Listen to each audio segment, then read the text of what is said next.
Hi, I'd like to welcome you to today's webinar, Survey Report by Forrester, Evolution of the Enterprise Workforce in the Age of Automation. My name is David Goodstein. I'm a Member Services Coordinator for the Institute for Robotic Process Automation and Artificial Intelligence.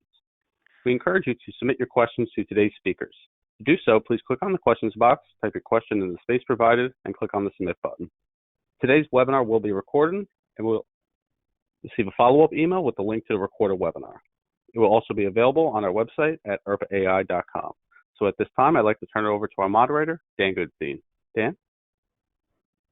Thank you, David. Good morning, good afternoon, or good evening, depending on where you are today. Thank you for joining today's ERPA webinar with our friends from EdgeVerve. We're talking today about the evolution of the enterprise workforce, which is obviously a big topic, but as we go into 2020, most of our members are asking us what that workforce is going to look like, what the next 12 to 18 months is going to look like, and what we've been referring here to 2020 being sort of the tipping point.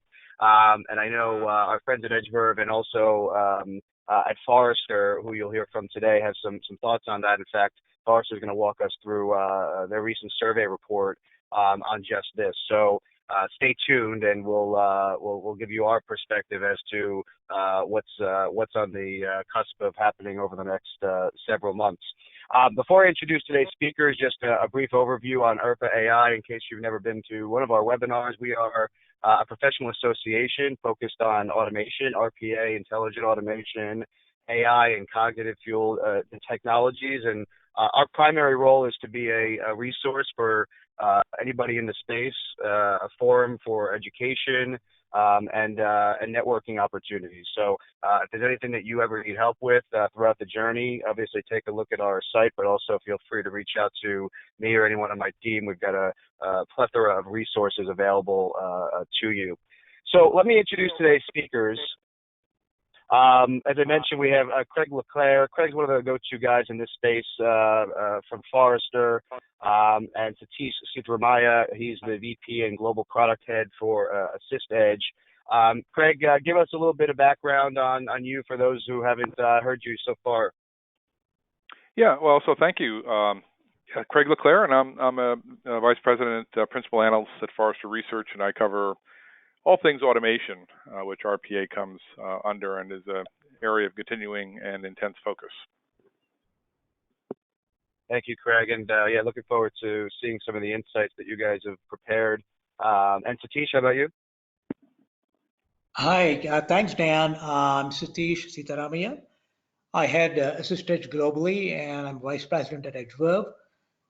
Been part of a few technology transformations earlier, really excited about the potential about automation, AI, and how that's going to transform workforce. So look forward to having a great discussion. Great, thank you. Thank you both for taking the time out of your busy schedule. So, Craig, let me hand it off to you, and I think you'll kick us off here. Yeah, I'm looking forward to it. Yeah, I have a few minutes here to go over the survey and a little bit on the RPA market in general to set that off. And we're really talking about how the workforce is going to be altered or changed by this technology that we're bringing in and some of the things we're seeing. There's no question that task automation is the current rage. So this is task automation is really speaks to what RPA ends up doing. It's automating relatively short, repetitive tasks that humans are doing as part of their job.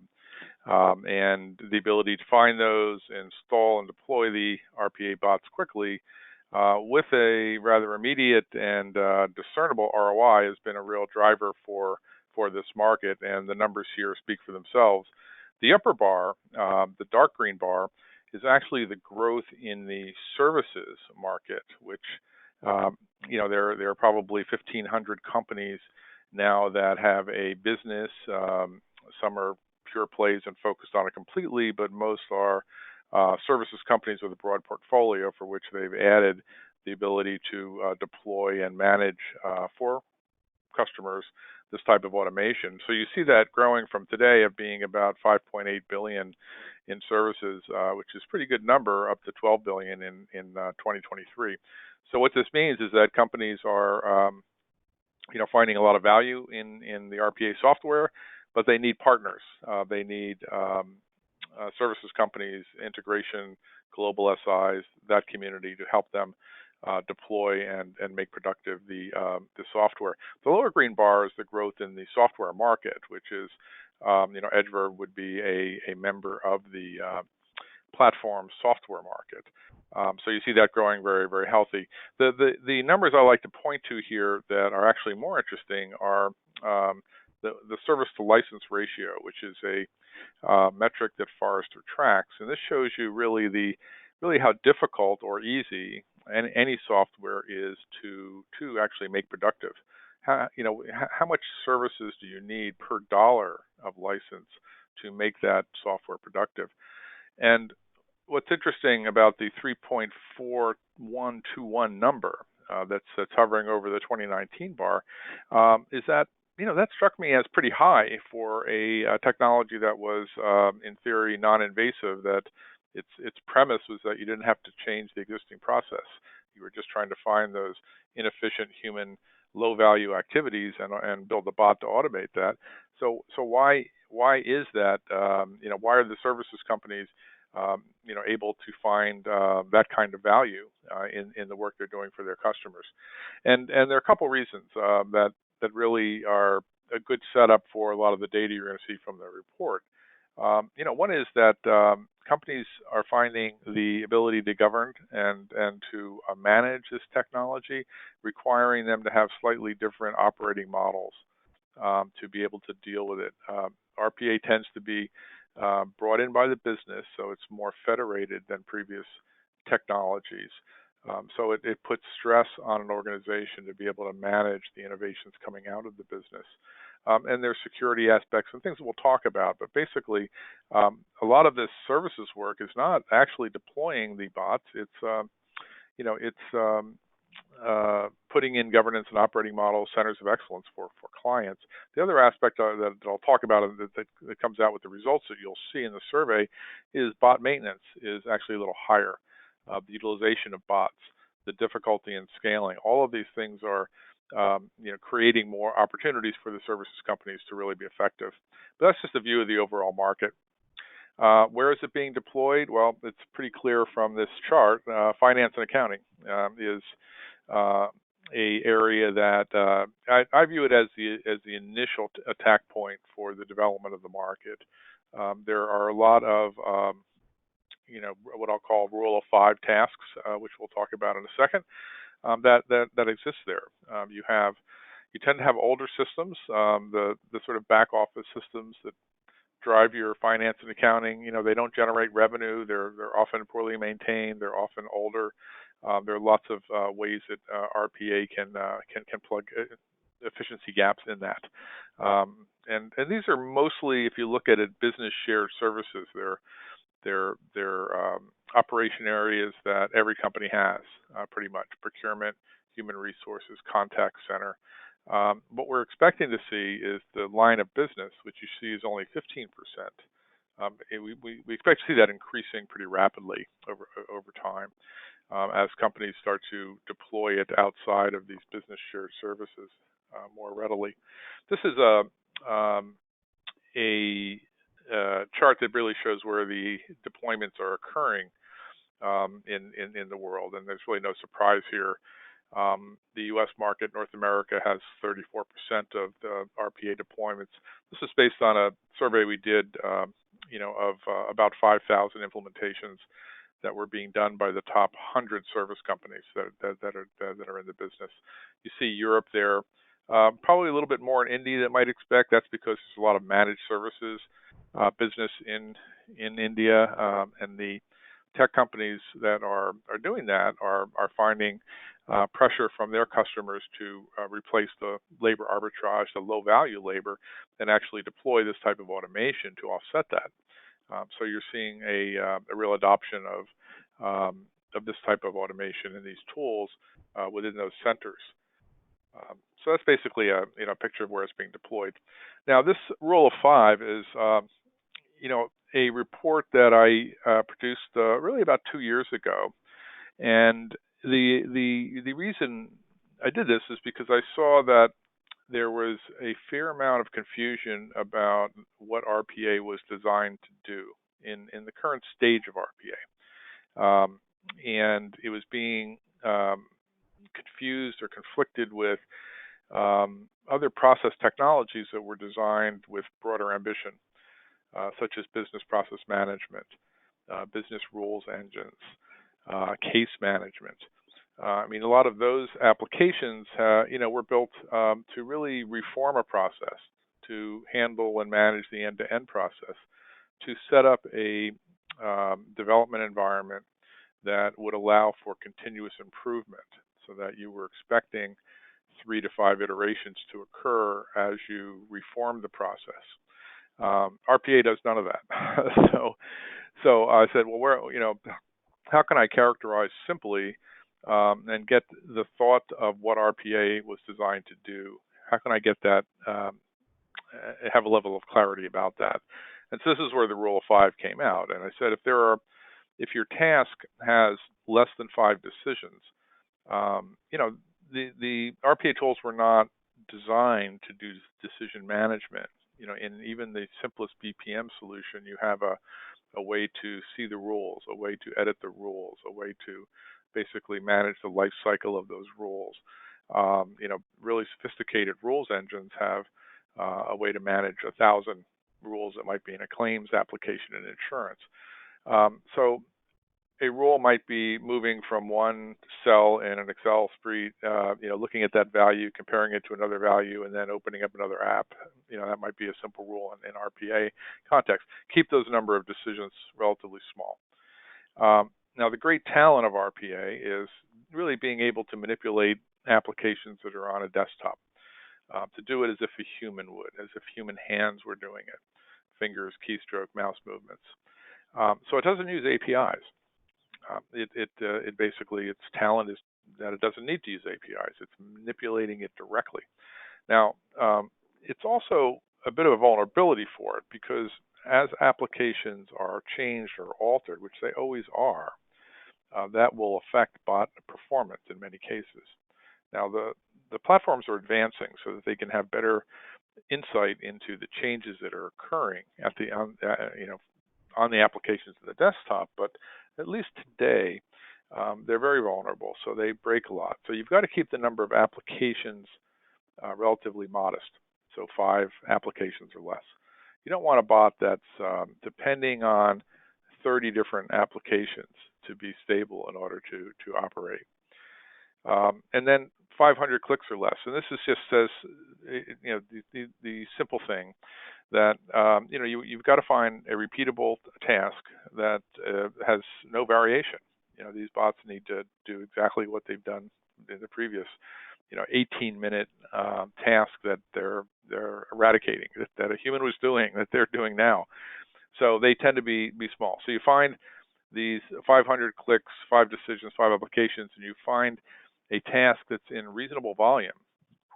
So a typical scenario would be, I'm in finance and accounting, I'm in accounts receivable, I'm doing an accounts receivable reconciliation. It's taking me, it's taking this human 18 minutes to do it. Now that's occurring 1,100 times a month by not that just one individual, but by maybe 100. So I'm going to build a bot to do that. And that's where RPA success is really has occurred. Now this is a simple chart that summarizes finance and accounting, because as you saw earlier, that's one of the larger areas. The dark areas are where the highest FTE takeout has been. You see monthly and quarterly close. There's a large bank that had 1,800 individuals that were working on just closing the books quarterly at the end of the year. About 35% are on the roadmap to be robotized with RPA. Now, attended mode is a little different than the back office area for really 2 reasons. In the back office area, you basically build the bot. The bot is an automation. The automation might reside on a virtual machine in a data center. An event occurs from the control tower that dispatches the automation, takes over the desktop, does the 18-minute task. Attended mode tends to be in contact centers or customer service, and the bot is usually physically resident on the agent's desktop. And the other distinctive point is that it has a human-in-the-loop aspect. In other words, it expects to have to interact with the agent. The agent will kick off the bot. The agent will be asked for a account number or some kind of a very simple UI that exists between the human and the bot. So there's some differences in both how they're managed, because when you have thousands of bots on desktops remotely, it creates some different aspects of management and control. But basically, what this chart says is that, you know, where companies are finding the most value is not just where they have a simple cost takeout or a simple hourly efficiency, but it's when you combine that hourly efficiency with enhanced customer experience. And you do that when you do order status automation, when you're able to pool customer data from multiple applications and bring it to the point of need at a time when the agent's still on the phone, when you can provide guidance so the agent can be more intelligent about what they're doing with their navigation, when you're integrating it with conversational intelligence or chatbots, where the intent is understood by the chatbot, but now you have RPA bots that can go off and actually complete the action. This is really where a lot of the value is being seen in the attended world, not the unattended world that I talked about earlier with accounts reconciliation. So this is the survey that we did, and a couple of points. One is that we talked to IT. You see the 35% there in the lower left, but we also talked to the business. So finance and accounting, operations, sales, business strategy. So it was a balance of business and technology and management, and that's critical for RPA because it is federated. It's a mix of initiatives, some of which I say most of which start from within the business that may use one of those external partners that I talked about, and some that are driven by more centrally by your typical application development groups within IT. So we had to talk to both of those, and we did across industries. So you see a lot of industries there, and we looked at a range of talents within the companies, but mostly director level, VP level, C-level executives. That was really the target. And no surprise, the healthy state of RPA adoption is still there. You have 70% of companies that are have already deployed 6 to 10 or 11 to 20 business processes. Now that's not what I'd call rapid scale, but you're seeing a wide deployment of the technology. That companies are investing in it and they're deploying it and they're preparing to move it widely in the organization. But one of the issues that comes up is this utilization issue. So think of it this way. You have a bot that you've built. It's just for a simple metaphor, it's sitting back at the control tower, but it's not doing anything for a good part of the day. It might be only doing 1 hour's worth of work. But the expense of that, the customer is paying for the full bot license, really a 7x24 license, and paying for all the management and everything else. So there's a goal in the industry to try to raise the utilization of a bot. Now, how do you do that? Well, one way you do that is you build concurrency into the bot, so the same automation or single robot can handle multiple tasks. So it could do the accounts reconciliation tasks that we talked about earlier, but it also could absorb data and use the same robotic shell to be able to do a different task on a different in a different accounting area. And that way, you have the bot working harder. So they're not just playing cards back at the control tower while idle. And so this is a big goal. So one of the aspects inhibiting scale is this inability to to get these digital workers, working harder. So that came out pretty clearly in the survey. Task allocation issues, complexity, governance, these are all key challenges. One is just we don't know what our employees are doing, these employees that are managing the bots. So we don't know who's designing them, who's developing them, who's doing process assessment, who's doing what in the operations center and the control tower. There's a little bit of lack of clarity about that. But it's a second point that came out, and a little more surprising than that one was the complexity in managing RPA processes across a multi-vendor landscape. And we'll see a chart that many companies already have 2 RPA tools, and they envision having more. Now, the question is why? So the answer is that, one, because RPA is coming in through the business, there's been a lack of control and governance around, use of more standard tools or shared service within the organization. So these centers of excellence that I talked about, the services companies helping companies with, one of the objectives there is to try to get more control about the tools coming in. The second one is that there are different domain specialties, characteristics of some of the tooling. So, some of the platform vendors have come out of the call center environment. They have adjacent contact center tools, some of which are very, very, very valuable in linking with RPA. Others come out of the test and automation world. And so they have a lot of great domain expertise for use of RPA in the test and automation space, in IT, in core IT. So there's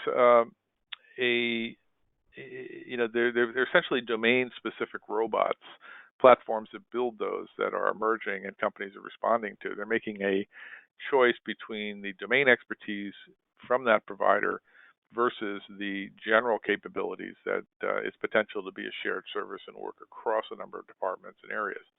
So you're going to have proliferation.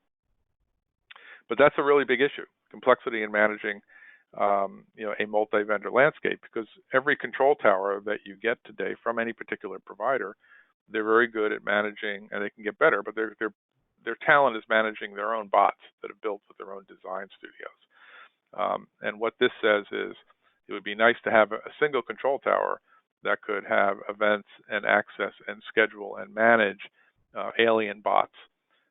So bots from other platform vendors, that's really the goal there.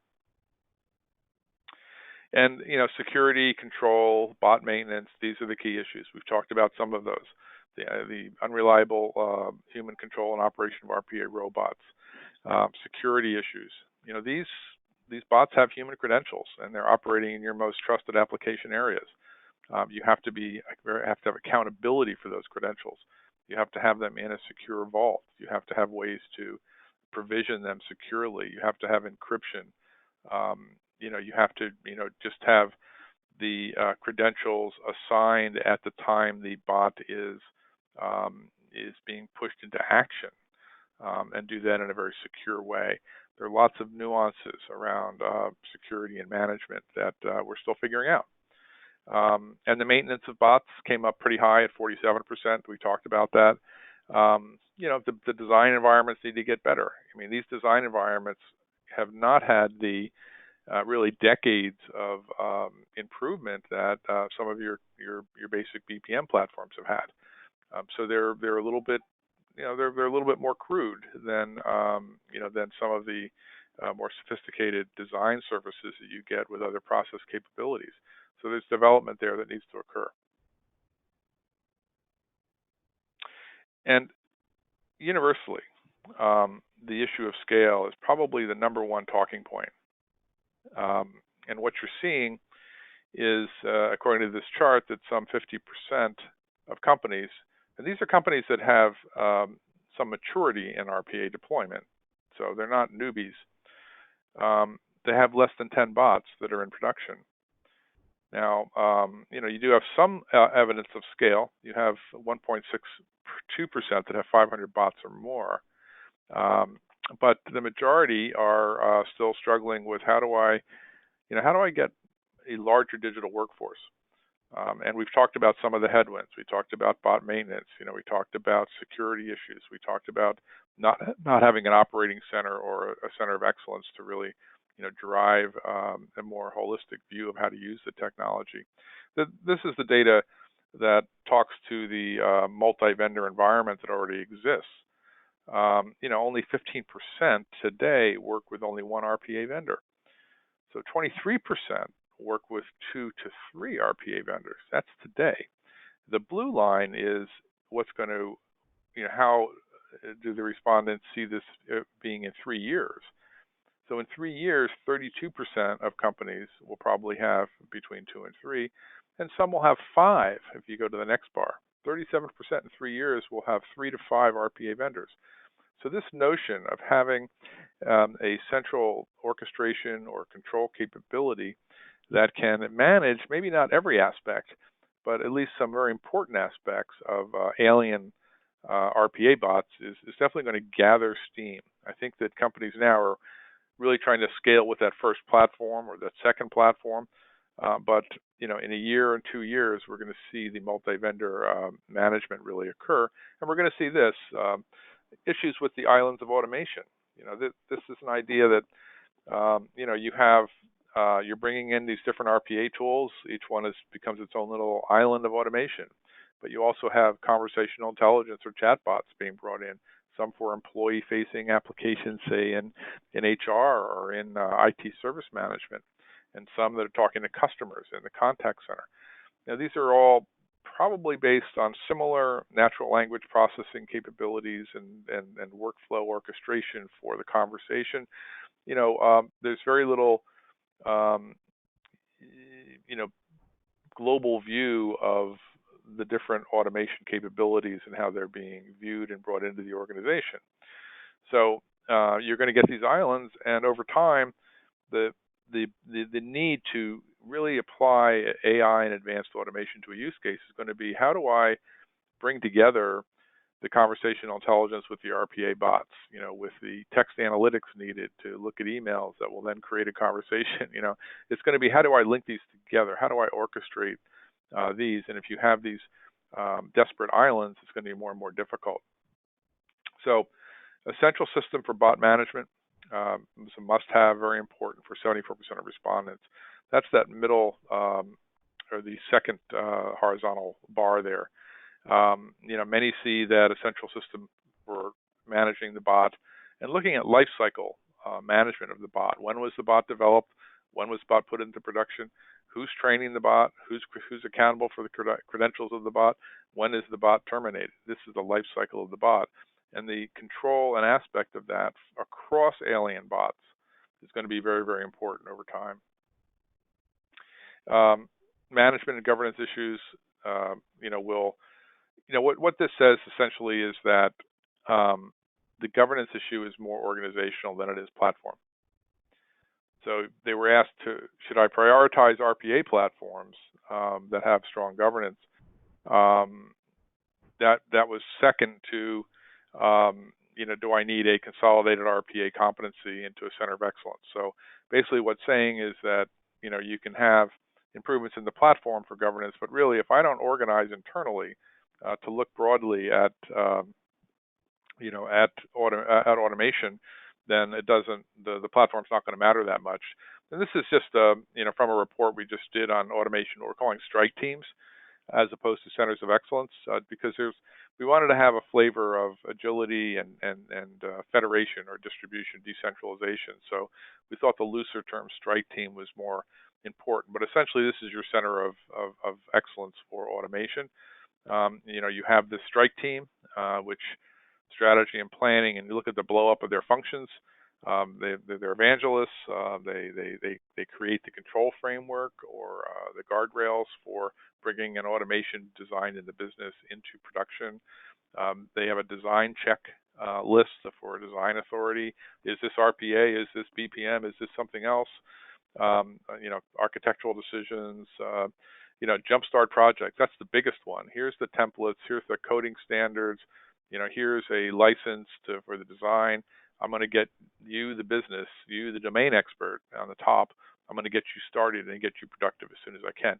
What they're really trying to do in the more advanced organizations is they're trying to build a pipeline where process improvement ideas are ideated in the business, and they come into a set of stages or gates that end up being reviewed by the automation strike team, so that you have this constant flow of automation ideas and automation projects. And that's what's critical for scale, is creating that almost crowdsourcing approach of opportunities to apply this automation, and then having, some guardrails and guidelines and so forth, and being able to then jumpstart the business to, for those that have been validated, those that have been vetted, it's gotten through the business case state, it's gotten through the process discovery and task discovery state. It's a viable project, makes sense. So now here's your design studio, here's your guidelines, here's your guardrails, go for it. So have it done in the business, but have it be coordinated centrally. That's what companies are doing. With that, I think I've taken up probably a little bit more time than I wanted to, but hopefully that was of some use, and I'm going to turn it over to my friend Satish. Thanks, Craig. I'm going to try to cover three specific topics in my presentation. One is on introducing a concept of what we call as automation singularity. Talk to you a little bit about what it really means, and then what it takes for enterprises to actually kind of embrace this journey of automation singularity, and then give a few examples of how AssistEdge has helped few of their clients kind of manage this journey and how they've really scaled. While we've covered a lot of here and now and how do you manage automation, I'd like to just start out saying that if we were to step back and look at where are we really heading with this technology and the periphery technologies that are accompanying RPA, is not only about driving operational efficiency and removing cost, which gets talked a lot, but really I think the holy grail is around, can this technology actually transform customer journeys? Can this technology actually enable enterprises to connect disconnected operations, disconnected systems, and disconnected processes? So hence be able to become far more agile and hyper productive. So those are the kind of things and possibilities that I think this technology really brings to the table. And this is one of the recent surveys that were done with some of the top CXOs, which shows close to 40% believe that the technology change will be a dominant factor that will influence business thinking in the next 12 to 18 months. And I'm sure all of you know every single organization has carved out a digital transformation journey to see how to best navigate this digital disruption, and how technology can be leveraged to respond faster and quicker to changing market conditions, and how they can actually influence customer journeys. So this is kind of the broader thinking that is out there in the market. With this backdrop comes this convergence of two technologies, which is RPA and AI. And we know AI has been there for some time, and it continues to mature and mature rapidly in different forms and fashions. And at the same time, we have seen the emergence of RPA in the last few years, and it has actually already demonstrated the possibilities quite efficiently and effectively. So the convergence of these two, which we are now calling as intelligent automation, has also led to the evolution of the digital worker, where the digital worker, when I say the digital worker, I would look at RPA as like the heart of the digital worker, and AI being the thinking and the sensory capabilities and organs of this digital worker. And this is where it becomes really interesting. When the human and the digital worker comes together is when we're looking at this as the rise of the future workforce. So future workforce, which is the human digital twin. And another way to look at this is the coming together of the creativity and empathy of the human worker, along with the productivity and consistency of the digital worker. And this has transformational impact and transformational capabilities for enterprises worldwide. The emergence of this future worker, we believe, will open new doors for enterprises to craft a journey towards highly customer-centric, agile-oriented enterprises that can constantly improve and optimize. And this is what we call as automation singularity, this entire journey of how the future worker can actually influence and change the dynamics of how the enterprise functions and operates and morphs itself to deal with the challenges of customer needs and competitive challenges. That's what we call as automation singularity. And automation singularity is going to be a long journey. And we have broken this into three broad phases. One is the deterministic automation, which we've all seen where RPA has played a fairly dominant role and continues to do so. And then the intelligent automation where RPA and AI comes in together. And the third phase is what we're calling as the human empowered automation, where it actually, we get into more knowledge driven self-learning kind of scenarios. When we look at this automation singularity, we also looked at it from an automation maturity standpoint, and we've broken that into 5 different automation maturity models, starting all the way from basic automation, going all the way to autonomous operations, where the holy grail is to have context-aware processes that can take business decisions, keeping risks and priorities in perspective, and leveraging actionable insights to adjust process parameters on the go to achieve the end objective in the most optimal manner. So you see that automation singularity, the way we have crafted and looked at it, has a fairly broad possibilities and capabilities. Along with that also comes change, right? The white paper that we have published around automation singularity, which I would encourage all of you to go look at on the EdgeVerve website, also talks about how change management has to be done and is critical to the success of this journey, which will allow enterprises to really derive value from automation. And we've broken the change into 3 fundamental areas. One is the risk and governance, the people and the technology. And the white paper also talks about how change will manifest itself from deterministic automation to human empowered automation. So with this backdrop, the question comes is, so what are those key foundational capabilities that enterprises need to have if they were to go through the automation singularity journey? So I'd like to point out 3. One is to have a platform that is cohesive.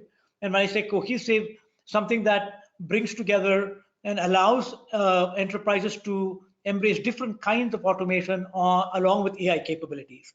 Second is to have a platform that will allow you to scale, to be able to scale. When I say scale in terms of bots, scale in terms of processes, scale in terms of number of functions and business functions, operations, etc., etc. And then the other one, hygiene factor, is making sure the platform is inherently intelligent. And looking at Assist Edge, it brings the cohesive capability together, not only in the form of having attended and unattended automation, but also in enabling organizations to discover automation opportunities and to be able to create and manage the blueprint and to be able to orchestrate, which Craig alluded to, which is very important because managing the bots is pretty complex and actually become a very onerous thing if it is not set up and organized effectively. Underpinning this whole discover, automate, orchestrate concept are the marketplace capabilities and effectively supported by best-in-class security, mobility, governance, scale, and native AI features. Looking at scale, this is to give you a sense of how we have been able to scale with multiple customers. And there is one customer who scaled well over 49,000 attended bots, another who scaled over 400 unattended bots, a customer who has actually automated well over 150 processes, another customer who scaled over 130 plus countries, right? One of the banks who's running over 30 million transactions on the Assist Edge platform on every month. And one of the healthcare customers who has automated this across 250 applications, which means the mirrored set of technology. So this should give you a sense that it's important as large enterprises embrace automation, and the whole journey of automation singularity is to set themselves up to scale. And they should also give you confidence that it is possible. And obviously, each one of these customers have derived immense value with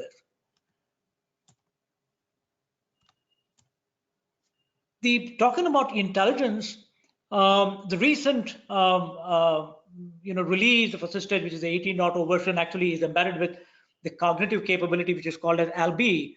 And it drives fundamentally three things. One is what Craig mentioned earlier, which is closing the gap between the human and the bot, essentially bringing the human in the loop.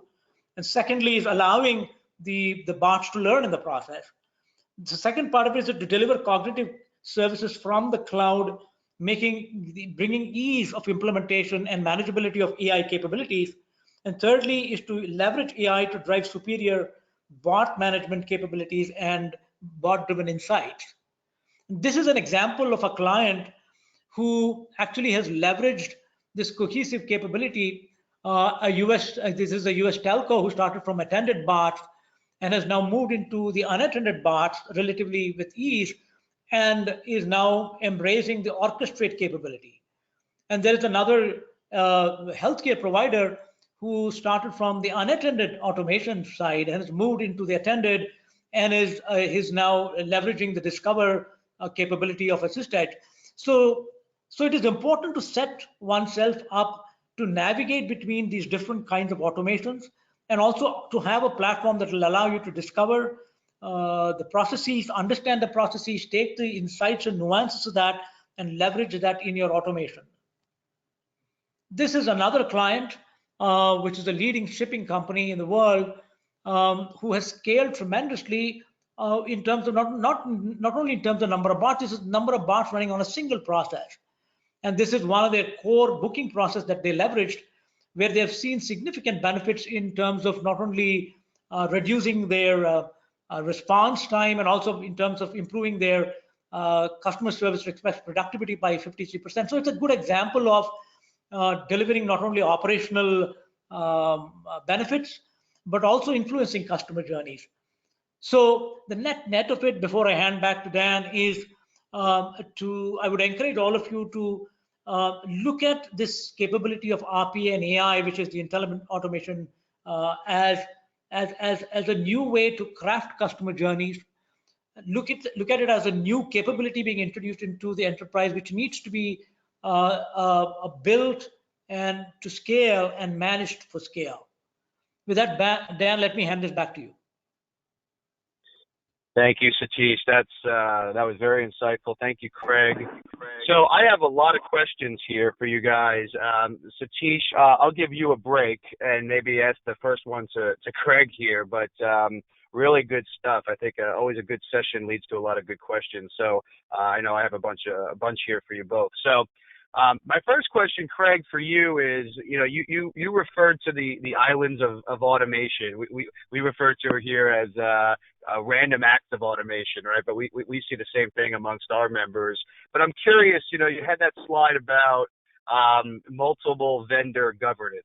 My question is, why? Why do we need multiple vendors? What is the reason why you have? I realize it's an oversimplified question, right? It might be different departments and things, but in the purest form, can the organization just double down on the vendor that they've used, or is that a fantasy? And no matter what, they're going to have kind of a multi-vendor strategy. What do you think? Yeah, I would say it's about in the first part of the market.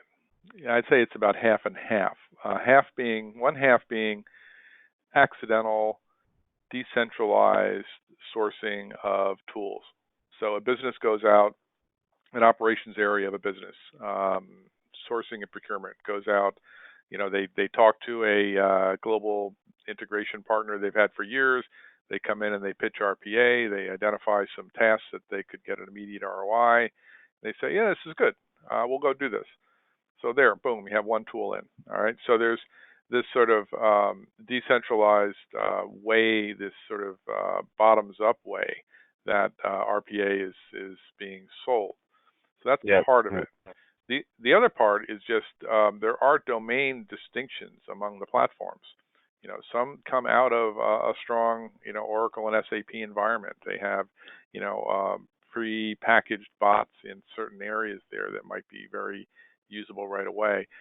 Some come out of the test automation space, which has been building, bots to create, test cases for decades, and they have a lot of capability and understanding of the specifics of that environment.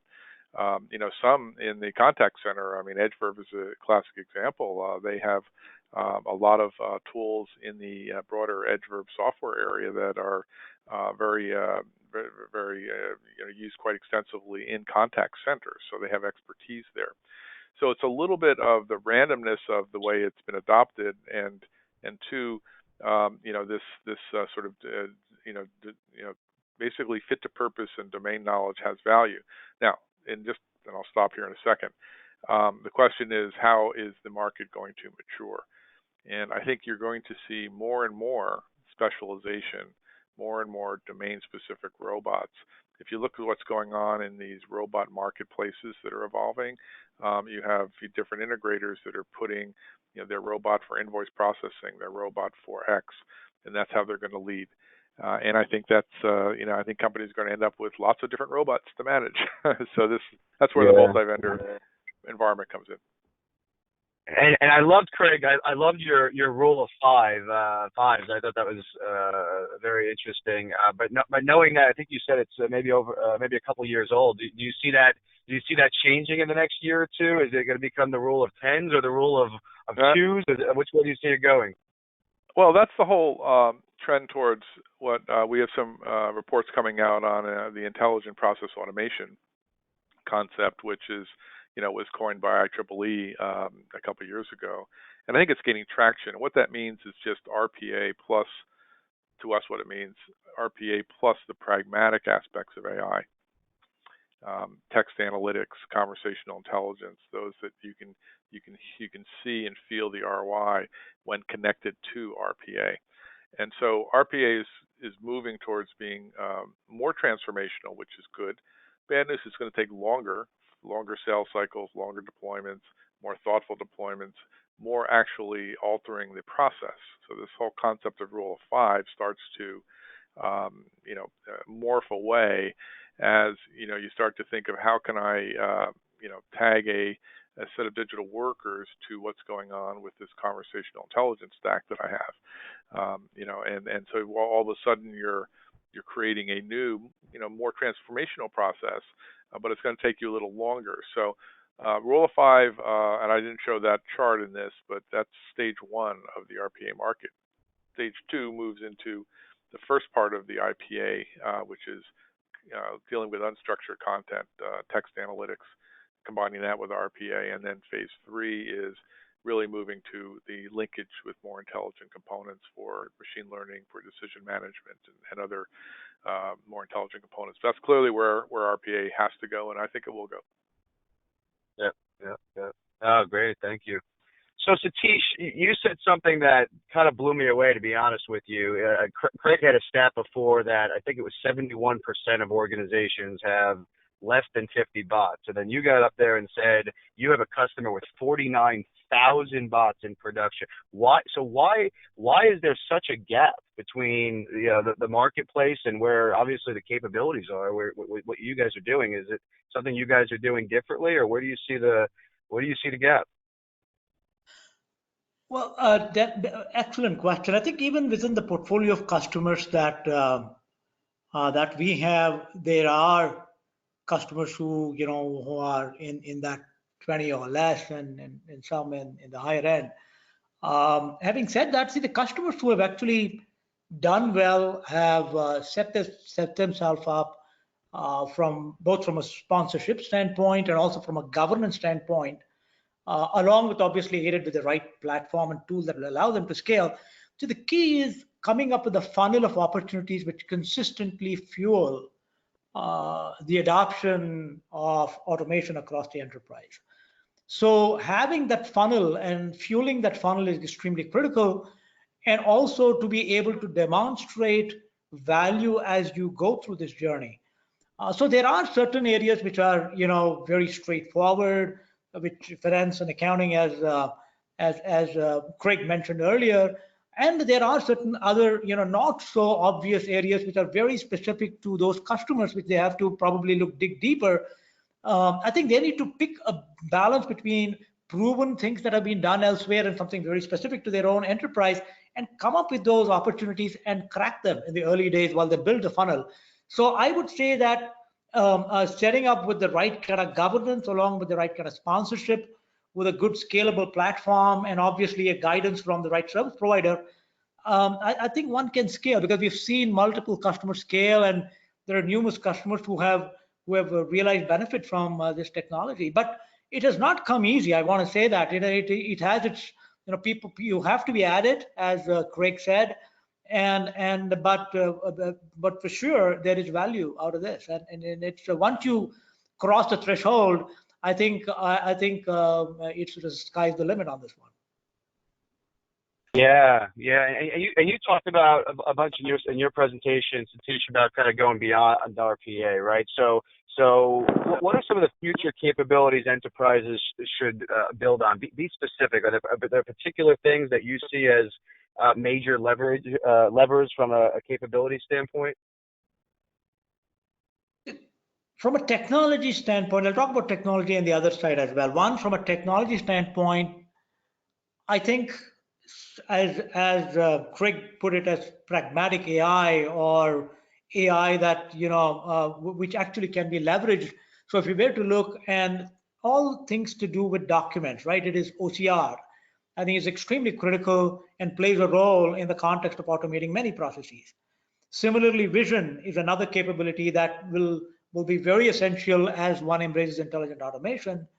Capabilities of machine learning becomes important, while it may not be exposed to the end consumer, but within the platform itself, I think machine learning is going to be used, and some other technologies such as sentiment analysis and a few other things which actually brings in the human thinking and the cognitive capabilities in. I think these are some of the early ones. Then I would point out that I think are very critical to move from the deterministic to the intelligent automation and the human empowered that I mentioned. The other important element, which goes beyond RPA and AI, is for organizations to understand this is really not. It's not only about the shift of work, but this whole automation singularity is about shift of trust. It is important to realize that you're actually shifting trust. And once that shift of trust sinks into the mindset of the companies, when they set up the governance, their entire change management, enablement, training, and building the right kind of faith and buy-in into this program will be dramatically different. And you'll engage lots of different kinds of CXOs, from risk and governance, compliance, and a whole bunch of others that you may not have really thought of. So I think setting oneself up with this kind of a framework is what I believe, Dan, will help them scale.